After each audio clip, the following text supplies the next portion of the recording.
काली बावड़ी नाम का एक गांव था, जहां पे लोग बड़ी संपन्नता, भाईचारे और सबसे महत्वपूर्ण चीज लोकतंत्र से रहते थे। काली बावड़ी का इतिहास अच्छा नहीं था। पहले इस गांव में गरीबी और भुखमरी फैली रहती थी।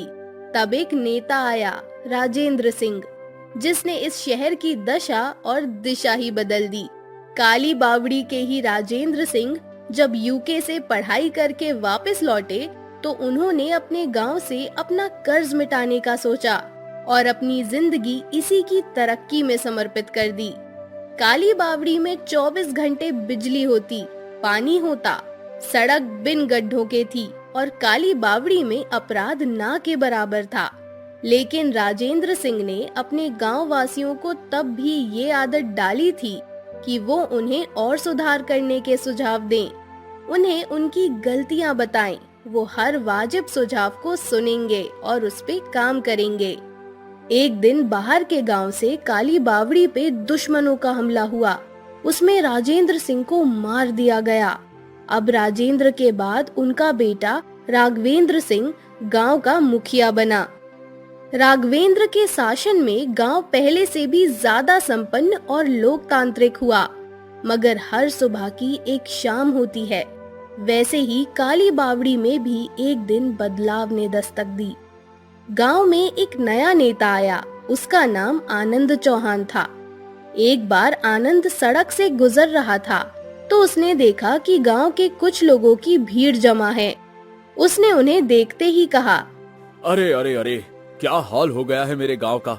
इन दोनों बाप बेटों ने तो गांव को लूट रखा है। क्यों नेताजी, क्या खराबी है गांव में? अरे गांव में खराबी नहीं मुंशी जी, इस मुखिया राघवेंद्र में है। ये रोड बनाने के नाम पर बड़ा पैसा खाता है, भ्रष्ट है एक नंबर का। पर उसने तो स्कूल बनवाया है यहाँ। अरे बनवाया तो का, उसमें पढ़ाई के नाम पे कोई ढंग का टीचर भी नहीं। अगले चुनाव में हमका मौका दो, हम बहुत काम करके देंगे। बात तो सही है, सबको मौका मिलना चाहिए। अरे नहीं, कैसी बात कर रहे हो आप? हमारे गांव के मुखिया की गद्दी कोई झूला है जो सबको मौका दे? राघवेंद्र जी ने गांव के लिए बहुत काम किया है, और सच बताए तो हमें उनके काम में कोई खराबी नहीं दिखती। हाँ सही है, बात सही है। रवि की बात से सहमत होकर सभी लोग आनंद से दूर जाने लगते हैं। तभी आनंद एक चाल चलता है। वो रवि को अपने पास बुलाकर उससे कहता है, अरे रवि मेरे मित्र, तुम अभी क्या करते हो? मैं कॉलेज में हूँ, बीकॉम सेकेंड ईयर। ओ, मैं जानता हूँ तुम्हारा पिंकी के साथ कुछ तो चल रहा है। अरे नेताजी, आपको कैसे पता? बेटा ऐसे ही नेताजी नहीं कहते हमको। नेताजी, ये मेरे घर वालों को मत बताना, क्योंकि मैं पिंकी से बहुत प्यार करता हूँ। घर वाले मुझे कहीं उससे दूर ना कर दे।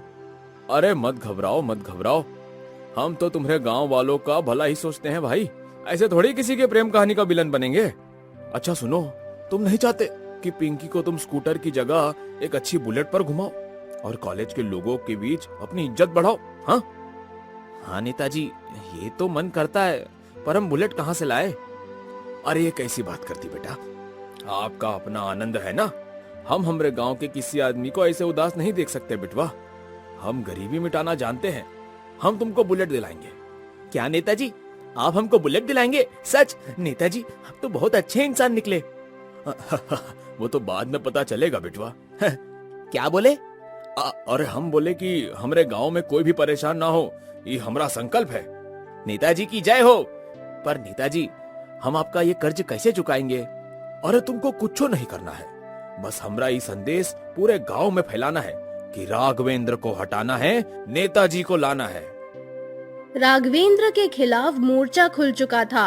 अब रवि आनंद का दाहिना हाथ बनके पूरे गांव में आनंद का प्रचार करता और बस 2 महीने बाद होने वाले चुनाव में उसकी जीत की कोशिश में जुट गया। मगर आलम ये था कि लोगों के मन से राघवेंद्र की बनी छवि इस कदर हावी थी कि उन्हें उसके अलावा किसी पे भरोसा नहीं था। नेताजी कुछ असर नहीं हो रहा, ये गांव वाले तो राघवेंद्र पे ही भरोसा करते हैं। भरोसा, ये भरोसा चीज ही ऐसी है बेटवा, एक बार किसी पे हो जाए तो उसका लिए आदमी अपना जान लुटा दे। मगर एक बार ये भरोसा टूट जाए तो ससुरा कितना भी भीख मांगो वोट का, ये दोबारा आने में बड़ी देर लग जाती है। तुम एक काम करो, अभी नए जमाने में हमें नए जमाने की टेक्निक इस्तेमाल करनी होगी राघवेंद्र को हराने के लिए। तुम व्हाट्सएप पे एक ग्रुप बनाओ और उसमें जी भर के राघवेंद्र के काम की खामियां ढूंढो, उनको बड़ा चढ़ा के फॉरवर्ड करो, कुछ हो तो मन से ही लिख दो, कौन देखने जा रहा है का सच का झूठ, फिर उसके बाद हमारी बड़ की तारीफ करो। पर नेताजी आपकी तारीफ करने के लिए कुछ है ही नहीं, का लिखेंगे? चुप बड़बक, तारीफ करने के लिए कुछ है ही नहीं तो अपने मन से लिखो। बताओ कि अगर हम सत्ता में आए तो कितना तरक्की होगा काली बावड़ी का। तुम ही डिपार्टमेंट संभालो, हम एक और जुगाड़ बैठा के आते हैं। जुगाड़? नेताजी किधर जा रहे हो? आ रहे। नेता आनंद ने अपने कदम बढ़ा लिए एक ऐसे रास्ते पे जो काली बावड़ी की दिशा को बदल देने वाला था। आनंद काली बावड़ी के सबसे रईस व्यापारी सेठ करोड़ीमल के पास गया और उससे कहा, अरे सेठ करोड़ीमल, तुम्हें क्या बताएं, अभी गांव का हाल कितना खराब हो रहा है। तुम हमसे क्या पूछने आए हो नेता? काहे धंधे के टाइम पे फुटेज खाने आए हो? अरे सेठ, तुम्हारा यूं छोटी छोटी बात पे गुस्सा करना भी हम समझ रहे हैं, तुम्हारा धंधा ठीक से नहीं चल रहा होगा ना। अबे चुप कर, हम तो छाप रहे हैं छाप, और गुस्सा तो उन लोगों पे आ ही जाता है नेताजी जो धंधे के टाइम डिस्टर्ब करने आ जाते हैं। करोड़ीमल जी, आपसे हम अगर यूं कहे कि आपका धंधा अभी वो हासिल नहीं कर पाया है जो कर सकता है तो क्या मतलब है भाई? सुनिए, मान लेते हैं कि आप काली बावड़ी जैसे छोटे गांव में महीने का 2 लाख का धंधा कर लेते हैं, लेकिन मैं कहूं कि आप महीने का 20 लाख का धंधा कर सकते हैं तो? क्या बोल रहे हो भाई, ऐसा कैसे हो सकता है? देखो नेता, अगर फालतू की बात हुई या हमको फंसाने की कोशिश कर रहे हो तो हम तुम्हारी पार्टी से पहले टिकट कटा देंगे। आपको मैं आपकी फैक्ट्री डलवाने के लिए काली बावड़ी के पास की 50 एकड़ जमीन दिलवा दूंगा, फिर कमाओ पैसा। बस एक शर्त है, वो ये कि आने वाले गांव के मुखिया के चुनाव में आप मुझे विजयी बनाइए। ऐसा? देखो आनंद, राघवेंद्र काम बहुत करता है और उसने सिर्फ गांव का भला ही किया है, और तुम उसे हटाना चाहते हो? अच्छा कर रहे हो। अरे मैं तो थक गया हूं इतनी ईमानदारी से, हर कोई अमीर बन रहा है। मुझे समझ नहीं आ रहा है कि इसको सत्ता से कैसे हटाएं, हम कुल के पैसे ही नहीं कमा सकते। अरे आप क्यों घबराते हो, आप बस एक काम करो। नेताजी आनंद ने करोड़ीमल के कान में कहा कि वो अपने सभी व्यापारी समूहों को कैसे भी करके मनाए और बताएं कि नेताजी आनंद को वोट देने से व्यापारों को कितना फायदा होगा, और आम लोगों में ये बात फैलाइए कि आनंद के विकास की काली बावड़ी को जरूरत है। अगले दिन से हर जगह व्हाट्सएप पर, बुजुर्गों की चौपालों में, बच्चों की मंडलियों में, औरतों की बातचीतों में आनंद नाम बार बार सुनाई पड़ रहा था। सबको लग रहा था कि आनंद राघवेंद्र से ज्यादा तरक्की कराएगा काली बावड़ी को। वहीं राघवेंद्र तक नेताजी आनंद के मशहूर होने की बात उनके सेक्रेटरी अशोक के माध्यम से पहुंची। सर, गांव में एक आनंद नाम का आदमी कह रहा है कि आपने गांव वालों को लूटा है और मनगढ़ंत इल्जाम लगाकर गांव वालों को आपके खिलाफ कर रहा है। आप कुछ करते क्यों नहीं? अशोक, लोकतंत्र में विपक्षी को भी अपने बात कहने का पूरा हक होना चाहिए। मुझे मेरे राज से नहीं, मेरे गांव वालों की तरक्की से मतलब है। वो सब मुझे भूल सकते होंगे, मगर मेरा काम तो उन्हें रह रहकर याद आएगा। ये शांति जो इस गांव में है वो उन्हें मेरे बारे में बताएगी, उनकी तरक्की उनके सामने मेरा प्रचार करेगी। इसीलिए मैं कभी अपना प्रचार प्रसार या अपने विरोधी को बुरा भला नहीं कहता। सर, आप लोकतंत्र की जीती जागती मिसाल हो। धन्य है काली बावड़ी, आप जैसे मुखिया जो इसे मिले। मगर अब ये मुखिया की जगह बदलने वाली थी। नेताजी आनंद के कुप्रचार के कारण राघवेंद्र पहली बार मुखिया का चुनाव हार गया और नेताजी आनंद को गांव का मुखिया बनाया गया। राघवेंद्र भी दुखी नहीं थे। उन्होंने अपनी हार सर झुकाकर स्वीकार करी और अपने में सुधार लाने का प्रण लिया। पूरा गांव नेताजी के मुखिया बनने पर बहुत खुश था। सबको लगा अब काली बावड़ी बहुत तरक्की करेगा, मगर हुआ इससे कुछ अलग। पहले तो नेताजी ठीक काम करने की कोशिश कर रहे थे, मगर धीरे धीरे वो आलसी हो गए और अपने मित्रों की मदद में लग गए और ढेर सारा काला धन जमा करने लगे। गांव के अलग अलग समुदायों और धर्म के लोग आपस में लड़ने लगे। लोग कोई भी समस्या लेकर नेताजी रवि के पास आते तो आनंद उन्हें झूठा आश्वासन दे देते और कुछ होता नहीं, क्योंकि कुछ भी करने से उसके व्यापारी दोस्त नाराज हो जाते जिसने उसे चंदा दिया था। नेताजी आनंद की एक टीम हमेशा सोशल मीडिया पर सक्रिय रहती और गांव की भोली भाली जनता को बताती कि नेताजी गांव के लिए कितने जरूरी हैं। वो गांव के लिए बहुत काम करते हैं, मगर ऐसा कुछ हकीकत में नहीं होता। एक दिन नेताजी, ये लीजिए 5 करोड़ का कलेक्शन कर लाए हैं करोड़ी मल के व्यापारियों से। अरे बस 5 करोड़? अबे ये तो कम है। नेताजी, वो कुछ व्यापारी डोनेशन देने से मना कर रहे हैं, कह रहे हैं कि हम आनंद को कुछ नहीं देंगे, वो हमारे गांव को बर्बाद कर रहा है।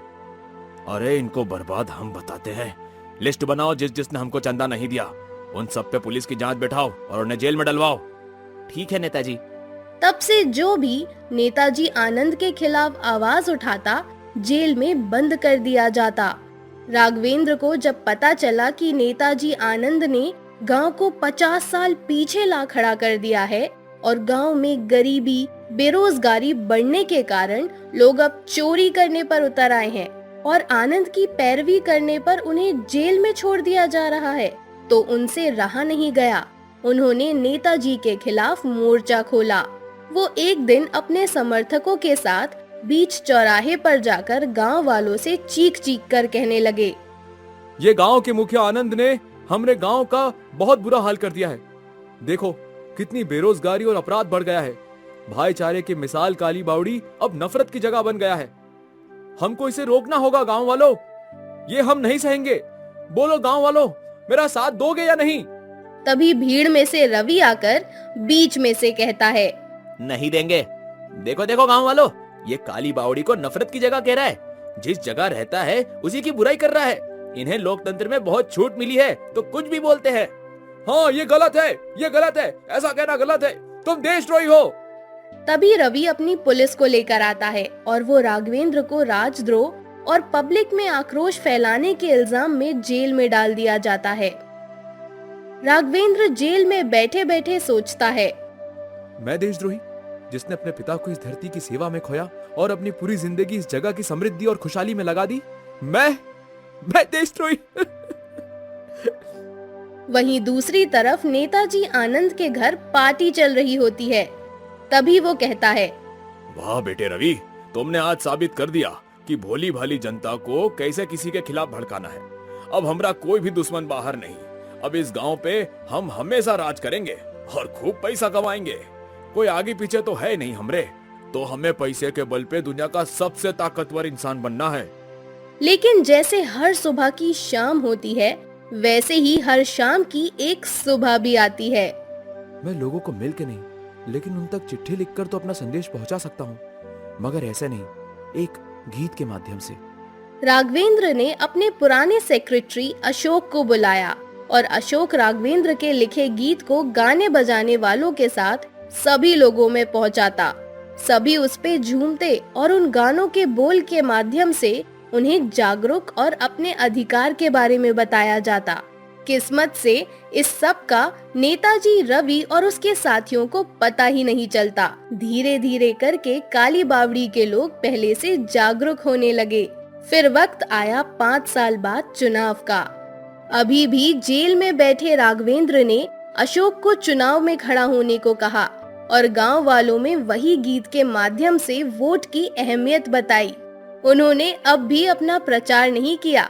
इस बार सभी गांव वालों ने अपना वोट दिया और पूरी बहुमत से अशोक गांव का नया मुखिया बना। रवि, ये गांव वाले तो अब जाग गए। हमने काफी पैसा कमा लिया है, अब भागते हैं। तभी वहां पर अशोक अपने साथ पुलिस और सेठ करोड़ीमल को लेकर पहुंचता है। अरे अभी हमारे साथ चलो नेताजी, अब जेल में आराम करिएगा। कहाँ भागेंगे इतने बुढ़ापे में? हवलदार, ले चलो इन तीनों को पुलिस स्टेशन। अशोक राघवेंद्र को भी जेल से बाहर ले आया और उसे अपनी मुखिया की गद्दी सौंपी। सभी गांव वालों ने अपने मुखिया राघवेंद्र का स्वागत करा। धीरे धीरे करके काली बावड़ी फिर से बदलने लगा और दोबारा एक शांत, समृद्ध और लोकतांत्रिक जगह बन गया।